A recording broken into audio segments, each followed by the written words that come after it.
Hello, pumpkin. Hi, I'm Shania. Welcome back to my channel. This is Evolve with Grace.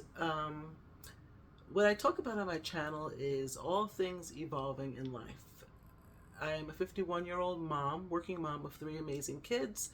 I've been dealing with some health stuff and yeah, in the different stage of my life, perimenopause, all the fun things. So on this channel, I talk about all the things that impact us as we evolve in this roller coaster adventure of life.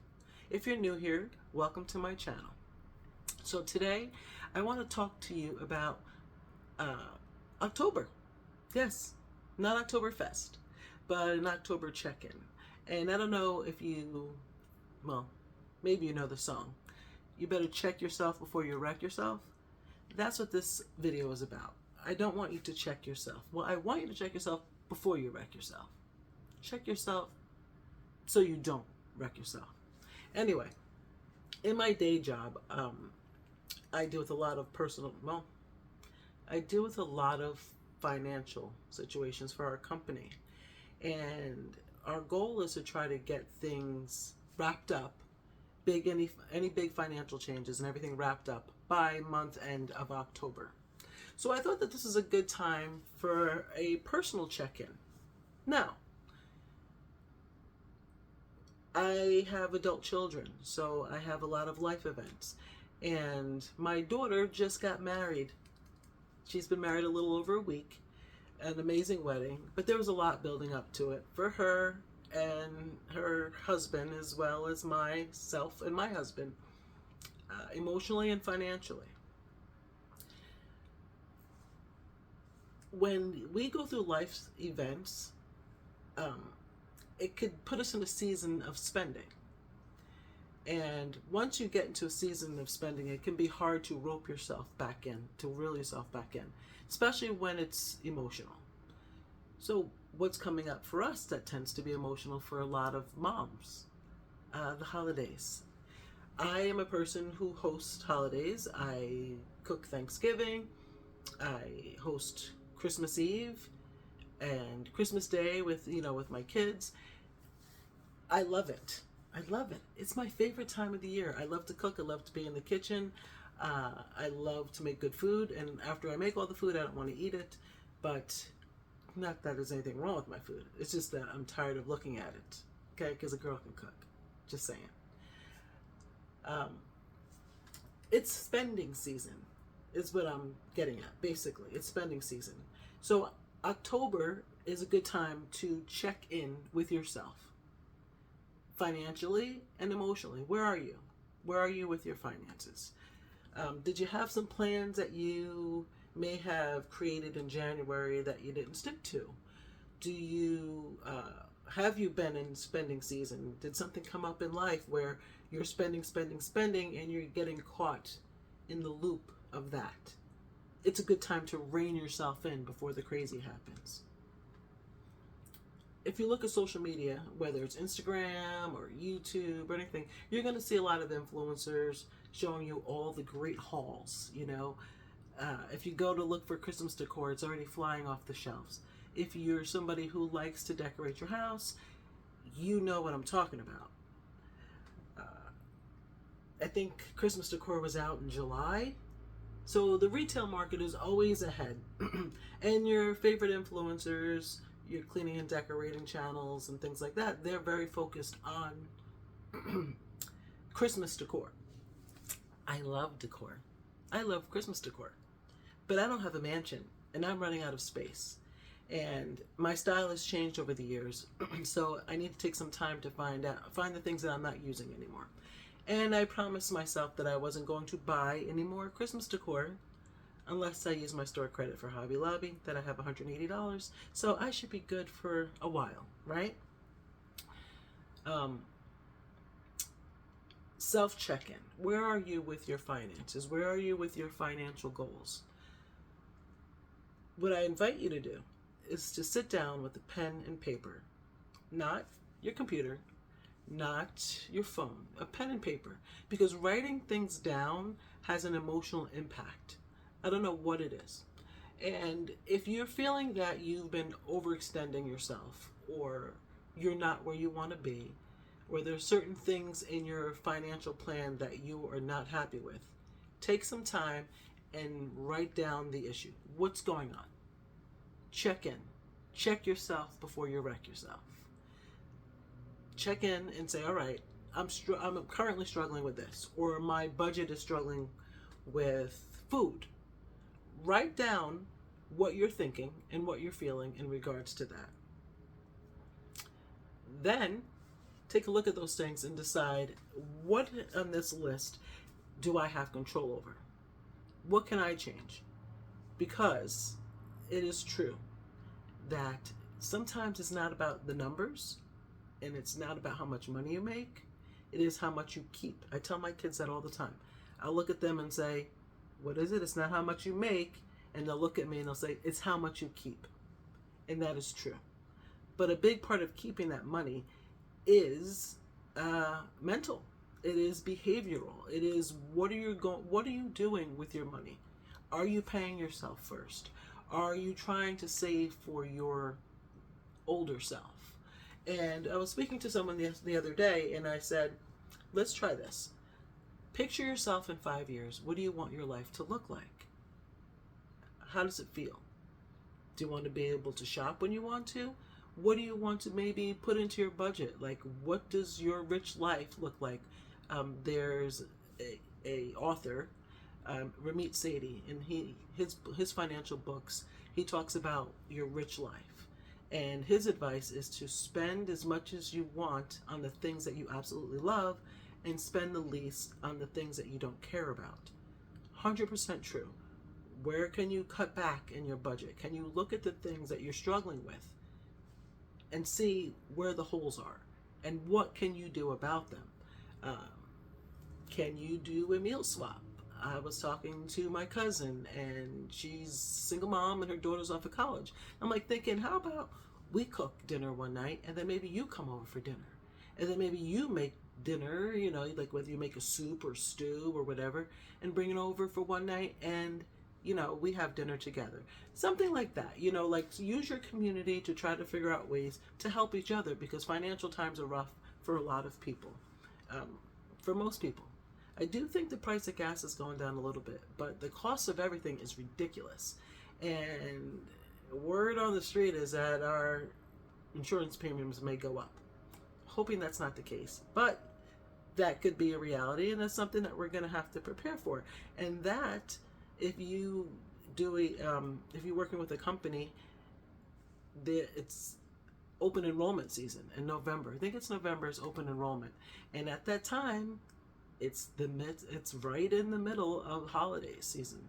You're dealing with Thanksgiving, you're preparing for Christmas, and everything else that you're doing, and then smack in the middle of that is open enrollment, and you have to choose your healthcare plan, and hopefully it doesn't go up as much as people fear it will. Fingers crossed.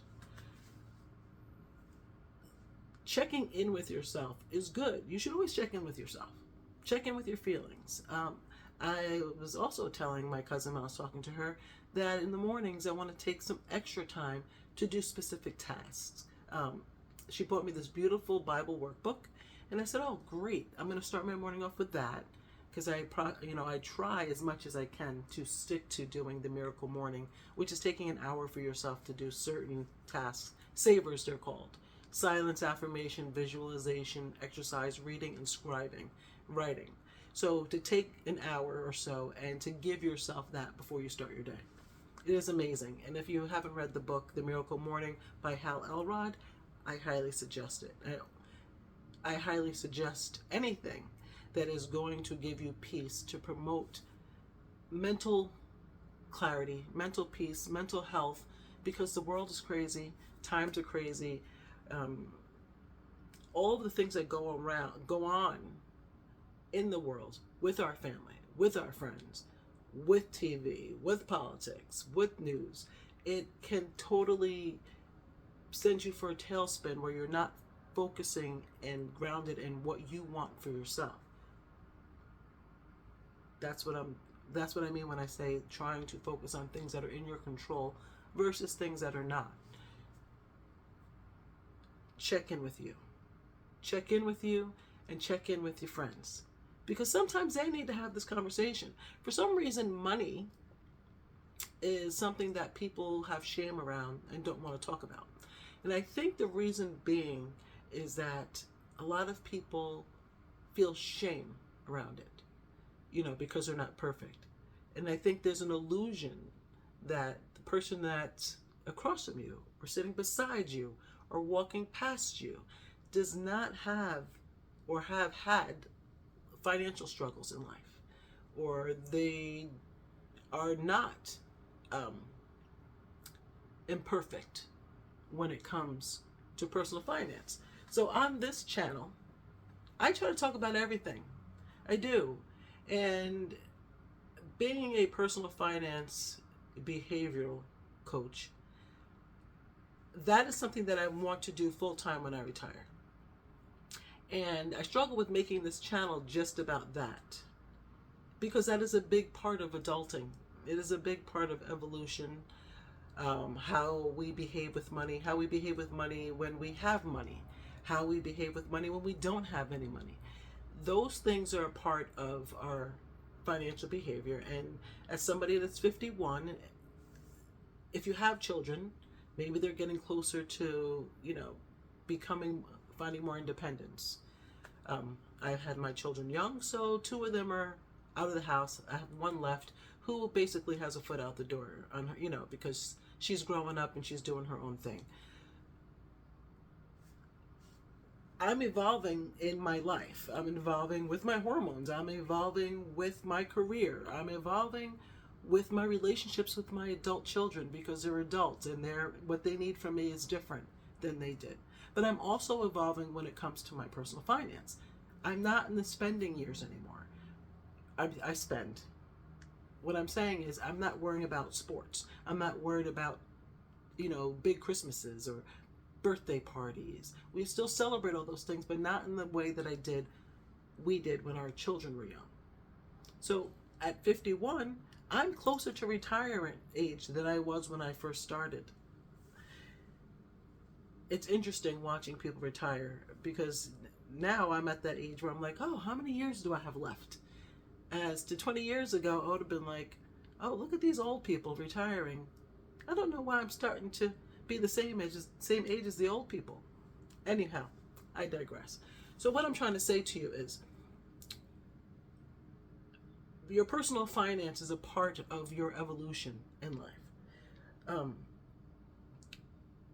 At 51, or as you get older, and if you're getting close to my age, your retirement is something that that's going to come quicker than expected. Hopefully. I see a lot of people in their 80s working in Target as cashiers, and I hope that they're there by choice because they're bored and not because they have to be. But that 51-year-old self, or the person you are today, has to protect that 80-year-old, God willing, and the creek don't rise, that 80-year-old version of yourself. So who do you have to be now to protect that person? I talk a lot about protection when I'm talking to people about their personal finance. Protect your budget. Try to stick within your budget. Try to do things that you can afford. You can treat yourself and do certain things. I am having some issues with my back. I was having crazy health issues. I talked about it in other videos, but apparently it's coming from my degenerative disc disease that I have been diagnosed with since 2002. And I guess as I get older, I must have moved in a position that made it angry, and that is something that I'm dealing with. That scared me. And the first thing that came to my mind was, what if you really can't walk? Because I had a spell where I wasn't able to walk anyhow, I don't want to get into that. So anyway, the reality of, oh my gosh, what if I can't walk again? How does that impact our life? How does it impact my job? You don't get full disability if you can't walk. That's the least of it. But I have to protect my budget so that I can protect my family and my husband. We protect each other so that if God forbid something happens, how will we survive, right? So the easy scenario, take health out of it, but health is a true part of life. Take health out of it and say, my retirement, your retirement. Um, if you're getting closer to retirement, what do you want your life to be like? What do you want to be able to do for your children, for your grandchildren?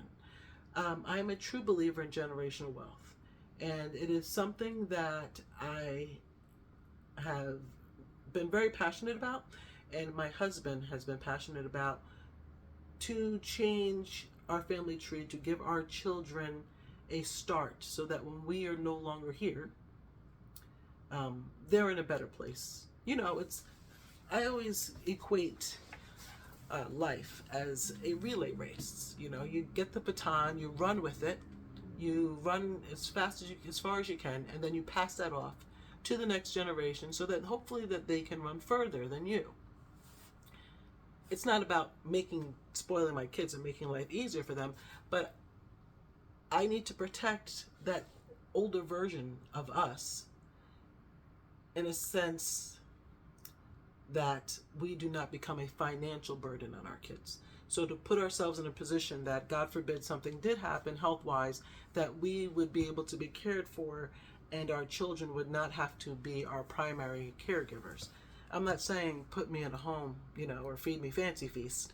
I'm saying to be in a situation that if our children have to do that the financial piece of it is not something that they have to worry about. We have a long way to go. And what I was trying to say to you is, when you look at your future self, what do you want life to look like in 5 years? I'm not saying when you're 85. I'm saying in 5 years, what do you want your life to be like? Do you want to travel? Do you want to go to fine restaurants? There's something that I've wanted to do for years that my younger self always wanted, but there was guilt around it, there was shame around it, and financially we couldn't do it. And I don't know why it's so weird for me to say this. I hired cleaning ladies to come in and clean our house. Our kids are gone, but dusting, 2 of our kids are gone. Sorry, Kaylin. Dusting and mopping floors and cleaning windows and all that stuff, I can't keep up with a full-time job. And now with my back, it is not something that I can do as much as I would like. But it also gives me an opportunity to do some much needed decluttering and some projects around the house. But that assistance is huge for us. That always seemed like a luxury to me. And if you had a gremlin that used to tell you that you are lazy, that feeling would come up. Anytime that I thought about getting a cleaning lady, I'm like, you're lazy, man. Like, just clean your house. Your problem is your routine and this, that, and the other. But my body said, hey, girl, your brain thinks that you can jump tall buildings in a single bound, but your body is saying otherwise. So, yeah, what does your rich life look like, and how do you get the help that you need? So, we had a cleaning service come in 2 weeks ago, and now bi-weekly somebody will come in and do the things that I choose not to do. And I'm very happy about that, even though I still justify it financially. So what do I have to do? I had to sit down with the budget and had to look and say, okay, how can we afford to do this? What am I willing to cut out, to change, to adjust, to shift in order to be able to afford the assistance that I really want and, I feel that I need. We work very hard for our home, and having it cared for is important. And I know that I physically cannot do what I want to do like I used to do, or maybe never did as well as I had liked. But now I have somebody to help me. And there's nothing wrong with that, because in my rich life, having someone assist me for something that can cause me stress is exactly what I work for. Yes. So This video is already at, I think, 19 minutes. I don't want to hold you long. But what I'm inviting you to do is check in. Check yourself before you wreck yourself. Check in before the holidays come. Don't wait till January to say all the things that you're going to do. Don't wait till December 26th when you overspent for Christmas and you're like, oh my gosh, I used my credit card and the credit card bills are going to come in January and I have to face that. I know I'm not just a president, I am a client. I have done that in the past. And I can say the last several years, after finding the budget mom and actually ended up in her book in chapter 8 of My Money, My Way, I must say, for my financial transformation. And I say my financial transformation because my husband's not a spender. It is me. My husband doesn't spend out of emotion. That is me. My husband doesn't see the need or the value in some of the things that I used to get the kids for Christmas or things like that. It is my mom heart. And that's okay. I take full responsibility for that, babe. You're good. I love him. So check in now. Get a plan now. What do you want to spend for Christmas? If you celebrate Christmas, what do you want to spend? What do you want Thanksgiving to be like? Do you host Thanksgiving? What do you want? What do you want to do? Do you want to ask everybody to make a dish? I'm a kitchen hog. I love to cook. So I'm like, oh, there's really not much you need to bring. Oh, come up with a new side dish, because I am a little bit of a control freak when it comes to what is cooked for Thanksgiving. But I'm trying to change that. I'm trying to evolve when it comes to that. Sit down with yourself, look at your budget, look at your money, look at your finance, look at your plan. Make a plan. If you don't have a plan, make a plan. It doesn't have to be a big plan. It just says, you know what, this is how much I'm spending for the holidays. Bam. Maybe I want to spend more for the holidays. Am I willing to do DoorDash or Uber Eats or Shipt or any of those services where you can decide to press a button, make yourself available, and make a little bit of extra cash to get you through the holidays? I'm not saying to live in a way that doesn't align with what you want for yourself. I'm saying to figure out how to work to live your life the way that you want for yourself. And work doesn't necessarily mean hours worked. It may mean internal work. What do you need to do now to get you to where you want to be? Make a plan for 2026. Maybe start thinking about that. I think my husband and I were talking. I think he said he said 2.5 months. Wait, what is this? October, November, December. 2.5 months till the new year. And I said, that's 10 weeks.